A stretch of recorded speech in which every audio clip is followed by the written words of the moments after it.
Believe, मैं कहता हूँ कि जिसने बिस्मिल्लाह पढ़ के खाना खाया, मेरा ये बिलीव है कि जिस बंदे ने अज़कार कर लिए, सारी कायनात के जिन इकट्ठे उसके बाल को भी नहीं हिला सकते। अगर जिन इतने स्ट्रॉन्ग हैं, सारे राखियों को उठा के ले जाएं सही, उठा के मुजफ्फराबाद वाली पहाड़ियों में जाके फेंकें जिन्नात। सही, सही, जिन्नात की क्या औकात है। सही। लेकिन अब सवाल है कि लोग ऐसा क्यों करते हैं, लोगों ने अपने जहनों पे जिन्नात को क्यों मुसल्लत कर लिया। तो ये मुआलिजीन ने सारा किया। हर चीज़ में जब कहते हैं जादू है, जादू है, हर आपके पास जो पेशेंट आ रहा है, आपको कैंसर भी जादू की वजह से है, आपका पेट ख़राब हुआ ये भी जादू की वजह से है, और हर काम ही जादू पे डाल दिया। यानी फियर का एलिमेंट जो जी। है उसकी वजह से मज़ीद फियरफुल किया, तो जो अपना शैतान है वो भी हावी हो जी, जाता वो हो। भी हावी हो जाता ज़ाहिर है कि जब फियरफुल बंदा इतना ज़्यादा होता जी। है। तो वैसे उस्मान भाई, अगर हम मवाजना करें जेन्युइन केसेस का जिनके अंदर आपने कुछ देखा और फेक केसेस का, तो क्या वो एक कंपैरिजन क्या है? जेन्युइन केस बहुत कम होते हैं, सही, वो एक बड़ी बारीकी की आंख से देखना होता है, ठीक है। और जेन्युइन केस बहुत इजीली हल हो जाता है। अच्छा, अब आम कॉन्सेप्ट यही है हमारा कि जो जेन्युइन केस होगा पता नहीं वो बहुत मुश्किल होगा, नहीं, जो जेन्युइन केस होगा वो सबसे आसान होता है उसको हल करना। सही। हत्ता कि किसी मुआलिज के पास जाए बगैर इंसान खुद घर में हल कर सकता है। अच्छा। लेकिन जो फेक केस होता है वो हल नहीं होता, हम्म, क्योंकि उसमें बहुत ज़्यादा मसाइल होते हैं, सुनने होते हैं हमने पेशेंट के। सही, मैं आपको एक वाक़या सुनाता हूँ बड़ा सही, मज़ेदार। सही। मेरे पास एक केस लेके आए कि एक बच्चा है, उसकी आंखों से धागे निकलते हैं। अच्छा। मैंने कहा यार यकीन नहीं आ रहा। आप ऐसे करें ना, उसकी एक वीडियो बनाइएगा जब निकलेंगे ना, ठीक है।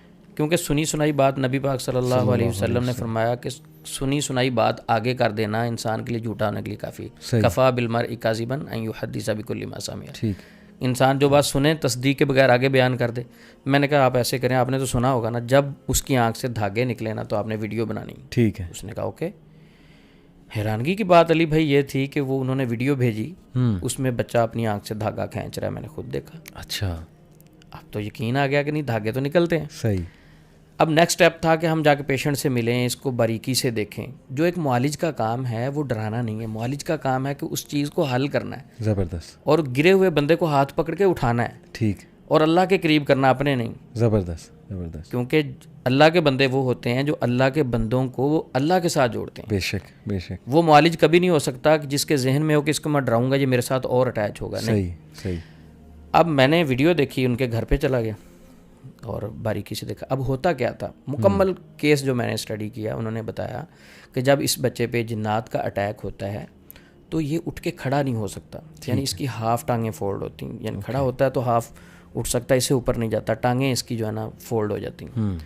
अच्छा, मैंने कहा ठीक है। इसके अलावा आंखों से धागे निकलते हैं, फिर इसके अलावा जिन इसके अंदर हाज़िर हो जाता है, और जिन बोल के, बच्चे की एज थी तकरीबन 11 साल, जिन हाज़िर होके कहता है कि मैंने ना फ़लाँ जगह से बर्गर खाना है। अच्छा। फिर कहते हैं हम जिन को वहाँ ले जाते हैं और बर्गर खिलाते हैं। ठीक है। फिर कभी कभी जिन कहता है फ़लाँ दुकान के ना मैंने दही बल्ले खाने हैं। कभी कहते हैं हम बैठे होते हैं, अगर प्रोग्राम टीवी पे चल रहा है तो जिन जब हाज़िर हो जाता है तो इतना हमें मजबूर कर देता है कि वो कहता है नहीं ये बंद करके कार्टून लगाएं।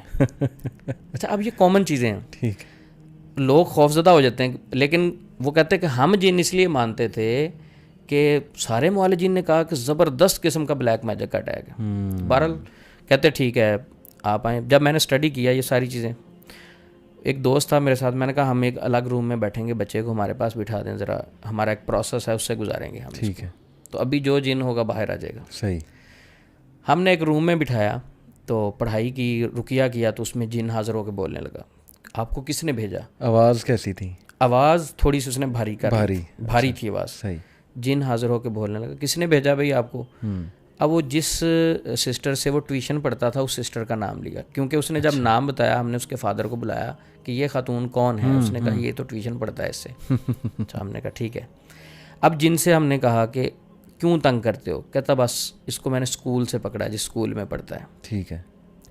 अच्छा, आपका मुतालबा क्या है? जिन से पूछा कि बेचारा बहुत शरीफ बच्चा है, इसको आप तंग करें, मुतालबा क्या है? मुतालबा जिनका ये था कि इस बच्चे को ना उस स्कूल से ऑफ करवाएं, किसी और स्कूल में एडमिशन करवाएं इसका। अच्छा, अच्छा, अच्छा। अब ये कॉमन चीज़ें समझ लग रही हैं। सही। और घर वाले, उसका फादर माशाल्लाह पढ़ा लिखा आदमी था, उसके फादर ने मुझे कहा कि जिन जो है ना मेरे बेटे को वहाँ पढ़ने नहीं देना चाहते। सही। अब अली भाई आप आते हैं डेप्थ के अंदर, जब उस केस के अंदर गए, हमने एक प्रोसेस से गुजारना होता है पेशेंट को, वो तो मैं बयान नहीं कर सकता। सही।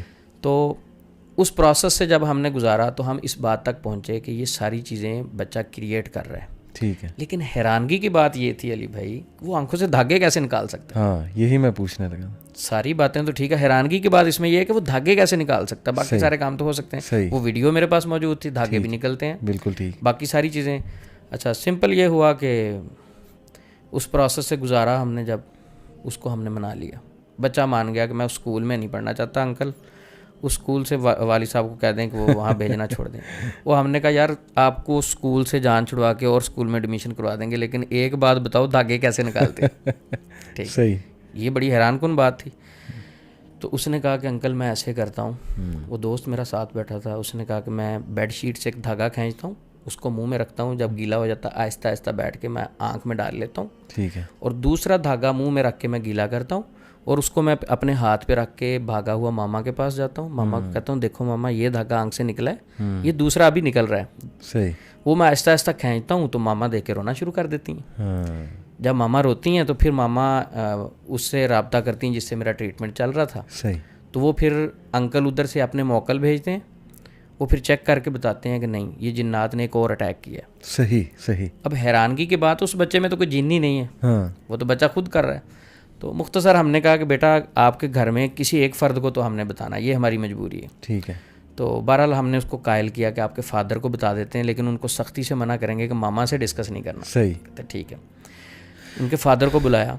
अच्छा, उसको दौरा भी पड़ता था बेहोशी का। हैरानगी की बात है कि वो बेहोशी का दौरा भी पड़ता था। मैंने उस बच्चे को कहा कि उसके वालिद को सारी बात बताई। मैंने कहा अपने अब्बा जी को ज़रा ना वो एक्टिंग करके भी दिखाओ। सही। अब उसको मैंने कहा अल्लाह अकबर का नारा लगाना है। सही। और वो उसी तरह आपने बेहोश होना जिस तरह होते थे। उसने अल्लाह अकबर किया और बेहोश हो गया। मैंने कहा उठो, फिर उठा, फिर बेहोश होकर दिखाया। फिर अब कहने का मकसद है कि एक फ़ेक केस था। सही। उसका फादर जो है वो अगर किसी मुआलिज के पास गया है, उसको चाहिए था कि वो काउंसलिंग करता, गाइड करता, उसकी हेल्प करता।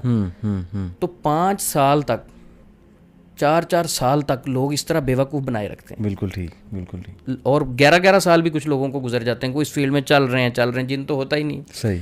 अब जिन तो नहीं होता, लेकिन उनके इर्द गिर्द जो नेगेटिव माहौल मुआलिज ने क्रिएट किया होता वो उसके जहन में घुस जाता, बल्कि जहन और ख़राब हो जाता है उन लोगों का। अब ये बच्चा तकरीबन 1.5 साल से ऐसी हरकतें कर रहा था। 1.5 साल का वक्त ज़ाया तो किया मुआलिजी ने। सही। अच्छा, बहुत सारे लोग इस तरह की कैमरे पे बैठ के भी बातें कर देते हैं। वो कहते हैं अपनी तरफ से बनावटी बातें। ये मैं आपको कह रहा हूँ कि आप पर्सनली उस बच्चे से मिलना चाहें, उसके फादर से मिलना चाहें। नहीं, मैं बड़े अच्छे से जानता हूँ। ठीक है, मैं यानी बहुत सारे लोग इन चीज़ों को मानेंगे नहीं। सही। ठीक है, जब वो बच्चा और उसके वालिदैन बताएंगे कि वाक़यातन इन्होंने हमें पॉजिटिव गाइड किया, ये तो मसला नहीं था। सही। अब अली भाई मसला तो हल हो गया, लेकिन जो 1.5 साल उनका ज़ाया हुआ, 15 महीने 16 महीने ज़ाया हुए, उसका कौन जिम्मेदार है? सही बात। जो उनका बिजनेस पे मसला आया, वो ज़हनी स्ट्रेस में रहे, पूरी फैमिली परेशान रही, उसका कौन जिम्मेदार है? सही बात। तो ये है फेक।